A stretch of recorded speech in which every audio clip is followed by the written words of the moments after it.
Welcome back to ManaTech. Elon Musk has revolutionized almost every field he steps into, and the enormous popularity Starlink has earned today is no surprise.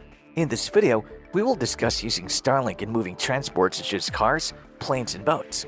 Watch this video till the end to know how. If you aren't aware of what Starlink is yet, we'll brief you. SpaceX runs the Starlink SpaceX satellite internet constellation, which covers 36 nations with satellite internet access. It strives for worldwide coverage. Starlink satellite launches by SpaceX began in 2019. In low Earth orbit or LEO as of May 2022, Starlink comprises over 2,400 mass-produced tiny satellites that connect with specialized ground transceivers. By May 2022, Starlink has connected over 400,000 customers to the internet. The Starlink research, development, manufacturing, and orbit control teams are housed in the SpaceX Satellite Development Facility in Redmond, Washington. SpaceX predicted in May 2018 that the 10-year project to plan, construct, and deploy the constellation would cost at least $10 billion. The satellites have Hall thrusters that run in krypton, enabling them to deorbit at the end of their lives. Currently, they're being used domestically.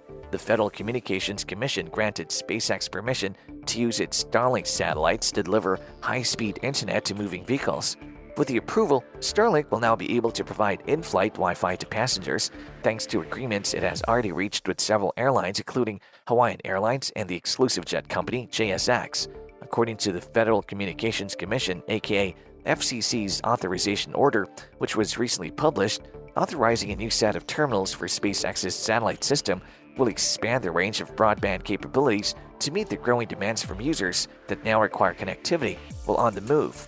Whether driving an RV across the country, transporting a freighter from Europe to a US port, or while on a domestic or international flight.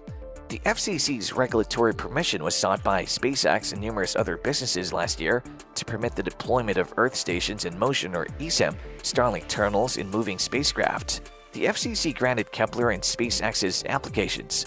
However, Dish Network's appeal to forbid the use of spectrum in the 12 GHz band by the firms was rejected. The FCC has stated that Kepler and SpaceX will be governed by whatever future rules it establishes, but it'll continue to analyze the situation as it moves through the rulemaking about using eSIM devices in the 12 GHz band, according to the report. The FCC contends it is in the public's best interest to approve the request.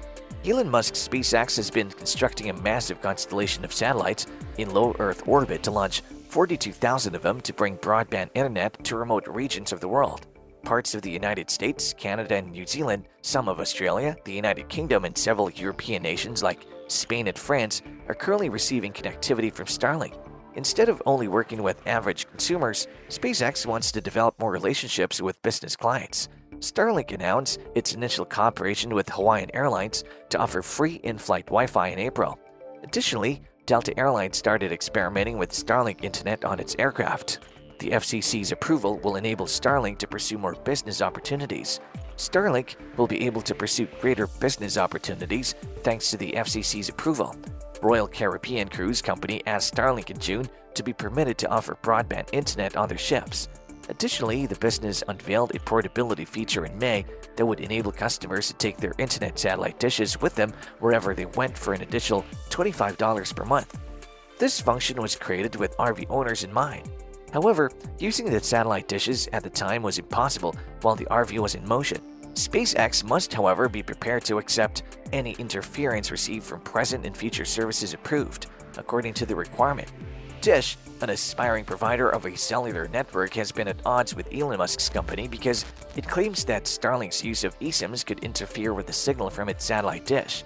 On the other hand, the interference acceptance condition appears to be a victory for Dish's vigorous lobbying of the FCC, which welcomes SpaceX to use the 12 GHz band for satellite internet as long as it's willing to share the spectrum with Dish's future terrestrial 5G network. Despite the scientific studies that Dish financed, SpaceX rejects the proposal, claiming in court documents that a two-way 5G network might cause interference. Even Elon Musk's space exploration business warned Starlink customers via email last week to petition the FCC to prevent the 12 GHz spectrum sharing from eventually making Starlink's internet service unusable. More than 3,000 Starlink subscribers have so far signed the petition to stop Dish's advancements on the issue before the FCC, flooding its inbox. However, the phrasing of the FCC's in-progress internet approval leaves it considerable latitude in future 12 GHz sharing choices, which bodes well for SpaceX's future legal battles. If this goes against the favor of Starlink, setting up Wi-Fi on moving vehicles would be a matter of concern. However, free in-flight Wi-Fi could be available by the end of the year. Starlink satellites may provide in-flight Wi-Fi for your upcoming travel. Hawaiian Air and the semi-private regional carrier JSX offer free Starlink connections to all their customers. Later this year, the first JSX flights to have Starlink internet are planned. In the beginning, 100 jets will be outfitted. Next year, Hawaiian Air will fly aircraft with Starlink technology. Only trans-Pacific flights will be available, and the service will not be available for the smaller Boeing 717 aircraft that fly between islands. Although Delta Airlines is also testing Starlink, there are no announcement plans or timelines for the new service. Data can go through space and Starlink satellites are connected, allowing for this. It is therefore quicker than fiber optic cables. Additionally, it results in lower latency than previous satellite-based systems, which is ideal for improved in-flight internet. SpaceX has asked the Federal Communications Commissions, or FCC, to permit the use of Starlink for in-flight Wi-Fi on commercial aircraft and cargo vessels. At this time, only testing has the FCC's approval. With permission being granted, we could see this happening soon. Regulation permits are required before any arrangement with the airlines.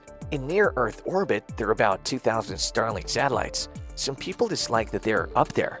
According to China, the satellites came dangerously close to hitting the space station twice in 2021. Hope you're enjoying the content. If you like the content, subscribe to ManaTech for more. Let's closely observe the advantages and disadvantages of using Starlink.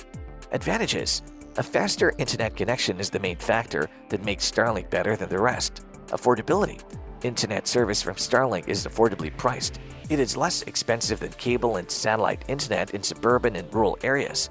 It's easy to set up. A Starlink dish is straightforward to install. A Starlink package with a dish, a Wi-Fi router, mounting brackets of your choosing, and all required wiring will be sent to you by SpaceX after your transaction has been validated. The installation of the dish doesn't require any specialized knowledge or experience. Our phones allow us to access the internet from anywhere. On the other hand, the Starlink dish is not at all portable. The dish is not small enough to be carried easily while being able to be put over an RV or a boat. During bad weather, service might be disrupted. It is normal for rain, storms, or solar storms to interfere with satellite service. This, however, is not a serious issue. Such interruptions can also occur with cable internet. And that's all we have for you in today's video. What do you feel? Using Starlink in moving vehicles, will it be a boon or a bane? Let us know in the comments.